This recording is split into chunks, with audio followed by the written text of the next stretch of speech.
اللہ کافی ہے تمہارے لیے. واللہ my brothers and sisters, just believe that Allah is sufficient, He is enough for you. تمہیں کسی کی ضرورت نہیں ہے اس اللہ کی سوا. وہ تمہارے لیے کافی ہے. جب وہ تمہارے ساتھ ہیں تو تمہیں کسی بھی چیز کی ضرورت نہیں.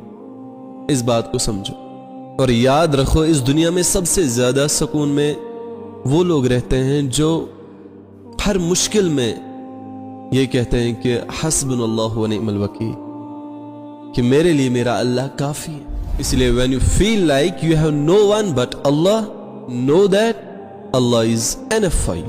کیونکہ جس دل کو اللہ مل جاتا ہے نا, اس دل کو پھر کسی چیز کی کمی نہیں رہتی. تم آج تک بس لوگوں کے پیچھے بھاگتے رہے جو اگر تمہارے ساتھ تھے بھی تو اپنے مقصد کے لیے, اپنی لالچ کے لیے تمہارے ساتھ تھے, لیکن وہ اللہ بنا لالچ کے تمہارے ساتھ تھے, بنا مقصد کے. تم نے اپنی عزت ان ہاتھوں میں دی جو تمہاری قدر نہیں جانتے تھے.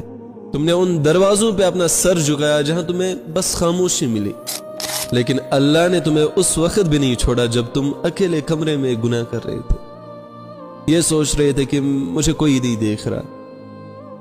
اس وقت بھی تمہیں اللہ ساتھ تھا, اور اس وقت بھی ساتھ نہیں چھوڑا جب تم پر مصیبتوں, پریشانیوں, غموں کی بارش تم پر گر رہی تھی.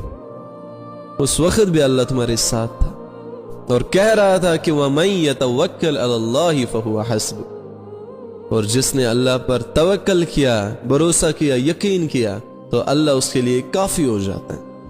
یہ آیت صرف پڑھنے کے لیے نہیں ہے, بلکہ یہ زندگی جینے کا ایک طریقہ بتاتی ہے کہ جب تمہاری پلاننگ فیل ہو جائے, جب تمہاری دعا قبول نہ ہو جائے فوراً, جب تمہارا صبر تمہیں بوجھ لگنے لگے, اس وقت اللہ تمہیں توڑ نہیں رہا ہوتا ہے, بلکہ اللہ اس وقت تمہیں جوڑ رہا ہوتا ہے اپنے ساتھ.